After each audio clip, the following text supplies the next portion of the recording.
नमस्कार, स्वागत है आपका माइंड योर मनी के और एक नए एपिसोड में। और मैं हूं विधाता। दुनिया भर में आज चर्चा हो रही है एसवीबी और क्रेडिट स्विस की। इन्वेस्टर्स इस बात को लेकर चिंतित है कि क्या हम 2008 जैसी सिचुएशन फिर से देखने वाले हैं। Are big banks going to go under water. इस सब के चलते inflation, interest rates, recession, GDP slow down, labour market issues, ना जाने कितने कितने चीजों के बारे में बात हो रही है।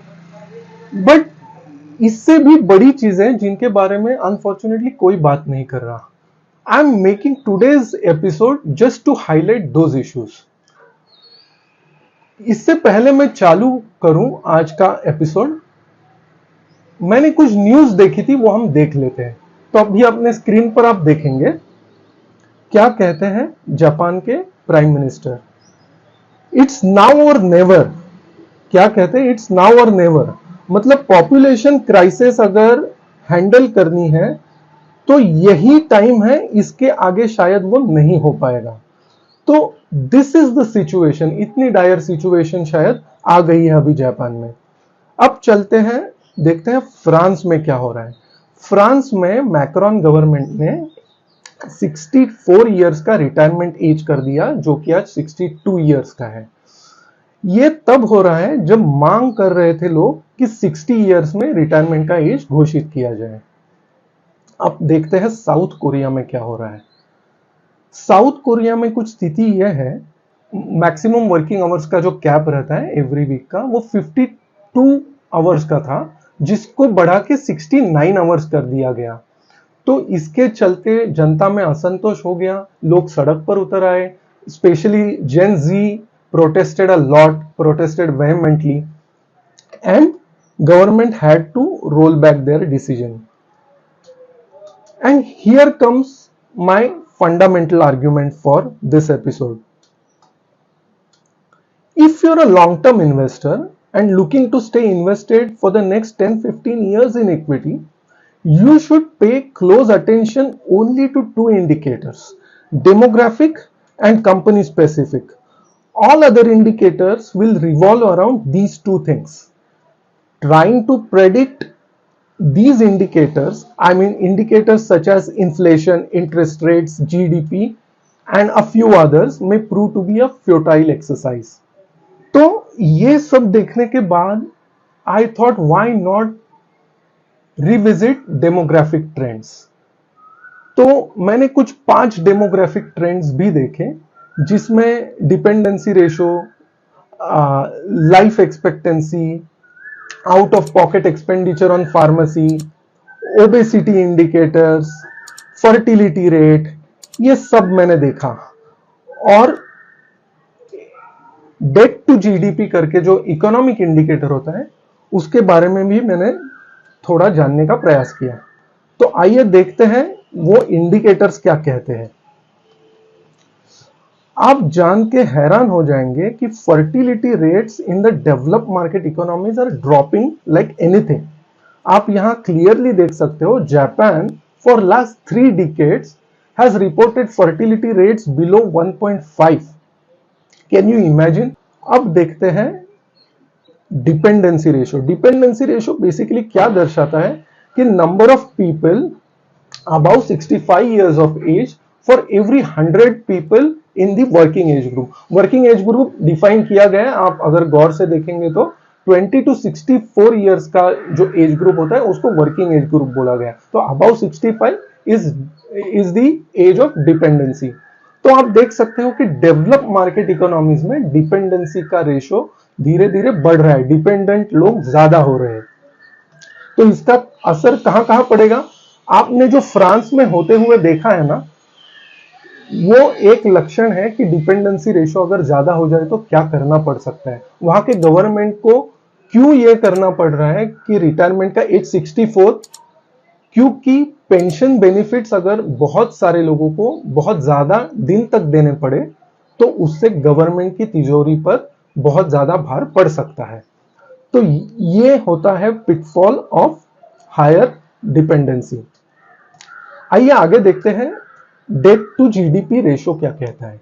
Debt to GDP ratio basically ये कहता है कि गवर्नमेंट के ऊपर कितने कर्जे हैं, क्योंकि गवर्नमेंट जैसे रोड बनाती है, हॉस्पिटल इंफ्रास्ट्रक्चर, तरह तरह की चीजों में जो खर्चे होते हैं, जो बेसिकली हम बोलते हैं कि गवर्नमेंट को करने चाहिए, तो वो गवर्नमेंट के खर्चे अगर टैक्स रेवेन्यू से नहीं हो पाते हैं तो गवर्नमेंट उसके लिए बोरो करती है, तो वो बोरोइंग्स जहां दिखती है that is debt to GDP ratio में वो रिफ्लेक्ट होती है। तो यहां भी आप पाएंगे कि डेवलप मार्केट इकोनॉमीज में डेट टू जीडीपी रेशो बहुत ज्यादा है। जापान का debt to GDP ratio is about 200, और अगर आप इंडिया का देखोगे तो इट इज बेयरली 54। तो India is not as heavily indebted as other developed nations are. अब आते हैं लाइफ एक्सपेक्टेंसी पे।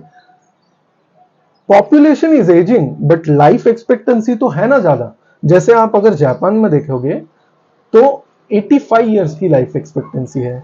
नॉर्थ अमेरिका में देखोगे तो लगभग 77 इयर्स की लाइफ एक्सपेक्टेंसी है। तो लाइफ एक्सपेक्टेंसी इज एट, जो आप देख रहे हो वो एट बर्थ है, हो सकता है कि लोग उससे भी ज्यादा जिए।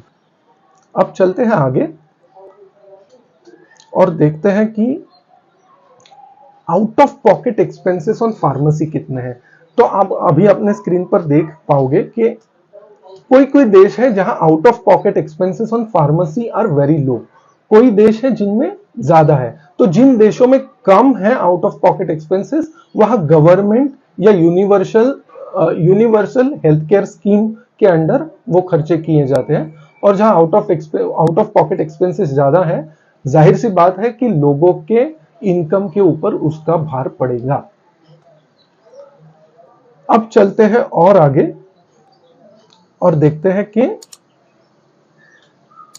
People are going to live long but are they going to live healthy. इसके लिए मैंने सोचा कि आपको ओबेसिटी ट्रेंड्स दिखाए जाए। तो you will be shock to know US में as high as 47% of adult population is going to be obese by 2030। और अगर आप गौर से देखेंगे तो it's actually a western problem. इतना एशियन कंट्रीज में वो प्रॉब्लम प्रिडोमिनेंटली नहीं पाया गया है, और and middle east and west Asia में भी शायद ये प्रॉब्लम थोड़ा ज्यादा होता दिखता है। तो आपने देखा कि डेमोग्राफिक ट्रेंड्स क्या है और उसका सीधा असर किन किन चीजों पर पड़ सकता है। Now my conclusions. अब आते हैं कंक्लूजन्स पे, क्योंकि देख तो बहुत लिया, सो कंक्लूजन क्या है इसका। तो कंक्लूजन इसका ये निकलता है कि जितने भी डेवलप मार्केट इकोनॉमीज है, except US, because US is still much younger than Europe and Japan of course, मैं ये कहना चाहता हूं कि वो स्ट्रक्चरली बेयर फेज में जा रहे हैं। स्ट्रक्चरली बेयर फेज में जाएंगे मतलब इसका ये नहीं है कि कभी बुल मार्केट फेज आएगा ही नहीं। There can be technical bounces, rebounces, valuations कम हो गई तो हो सकता है कि आप देखें कि अच्छी खासी वहां की मार्केट बढ़ रही है, बट स्ट्रक्चरली वो बेयर मार्केट हो सकती है। सेकेंड चीज ये होगी कि गवर्नमेंट को अगर इतने सारे खर्चे उठाने हैं, एजिंग पॉपुलेशन है, हेल्थ केयर के ऊपर खर्चे होने हैं, तो इतना बड़ा डेट जो गवर्नमेंट ने लेके रखा है वहां के, इट इज नॉट सस्टेनेबल। तो कहीं ना कहीं आगे जाके मुझे ऐसे लगता है कि it will create currency problems. तो करेंसी प्रॉब्लम से बचने के लिए क्या करना पड़ता है आपको, यानी इंडिविजुअल इन्वेस्टर्स को, you need to diversify your portfolio and you must have gold in your portfolio. क्योंकि जब भी करेंसी इश्यूज होंगे, जब भी मैक्रो इकोनॉमिक इश्यूज होंगे या कोई भी अलग इश्यूज होंगे जहां uncertainty is the predominant factor, there you will find gold glitters. जैसे कि मैंने अभी आपको बोला कि फ्रांस में बैकलैश है, साउथ कोरिया में बैकलैश है, तो इसके चलते पॉलिटिकली भी करेक्ट डिसीजंस लेना is going to be very difficult. So all politicians all across the globe will face this dilemma whether to take populist decisions, जो कि लोगों में पॉपुलर हो वैसे डिसीजंस लेने चाहिए, और to take rational decisions which are right for the long term growth of any economy. तो इसके चलते पॉलिटिकल इंस्टेबिलिटी भी थोड़ी हो सकती है। उस टाइम पे आप देखोगे कि गोल्ड ग्लिटर्स, गोल्ड शाइन करता है।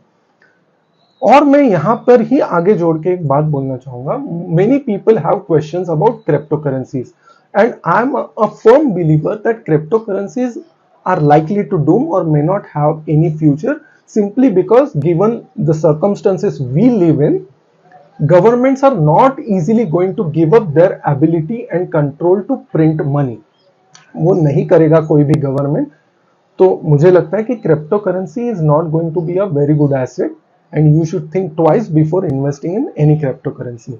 बट जैसे आपने देखा कि हेल्थ केयर में ज्यादा डिपेंडेंसी होने वाली है, एंड फॉर दैट मैटर अगर आपने गौर से देखा होगा तो Chinese population is also ageing very fast. तो health care segment is in a structurally bull phase. तो अगर आप 10 साल 15 साल 20 साल, if your time horizon is this long, then you should have some exposure to healthcare stocks as well.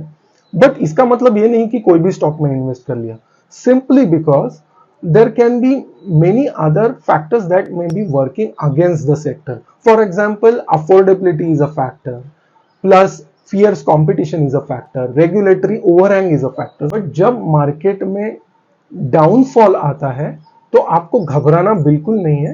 You should stick to your plan and keep investing.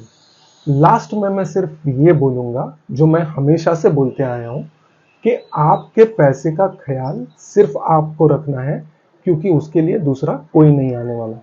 Next time कुछ दिलचस्प बातें लेके फिर मुलाकात होगी. तब तक माइंड योर मनी.